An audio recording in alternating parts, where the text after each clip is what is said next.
The incursion and bombardment of Gaza is not about destroying Hamas. It is not about stopping rocket fire into Israel. It is not about achieving peace. The Israeli decision to rain death and destruction on Gaza, to use lethal weapons of the modern battlefield on a largely defenseless civilian population, is the final phase in the decades-long campaign to ethnically cleanse Palestinians.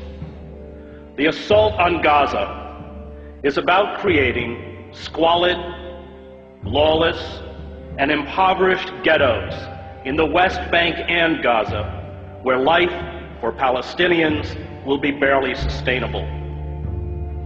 It is about building a series of ringed Palestinian enclaves where the Israeli military will have the ability to instantly shut off movement, food, medicine, and goods to perpetuate the misery.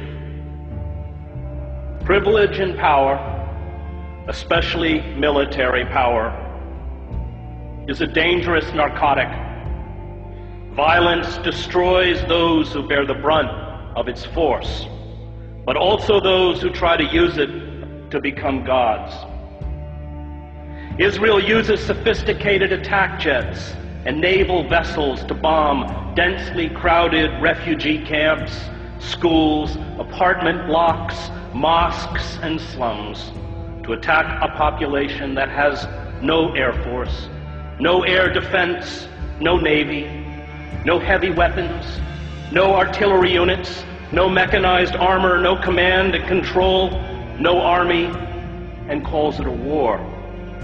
It is not a war. It is murder.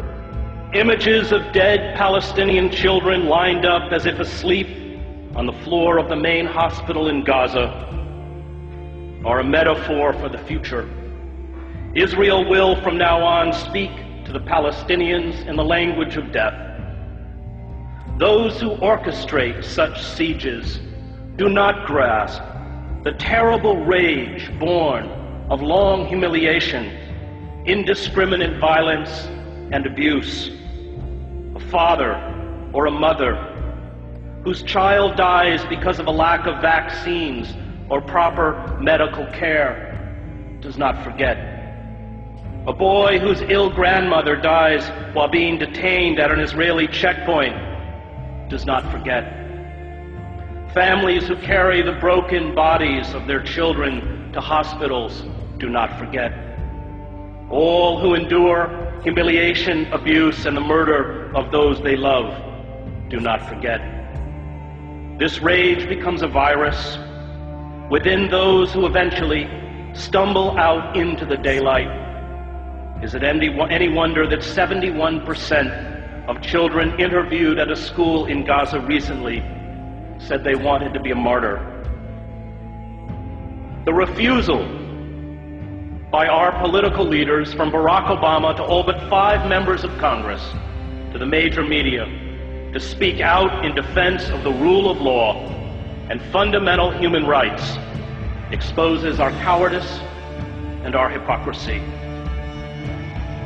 The public debate about the Gaza attack engages in the absurd pretense that it is Israel, not the Palestinians, whose security and dignity is being threatened. This blind defense of Israeli brutality towards the Palestinians is a betrayal of the memory of all those killed in other genocides in other times. The lesson of the Holocaust is not that Jews are special. It is not that Jews are unique. It is not that Jews are eternal victims. The lesson of the Holocaust is that when you have the capacity to halt genocide, and you do not, no matter who carries out that genocide or who it is directed against, you are culpable.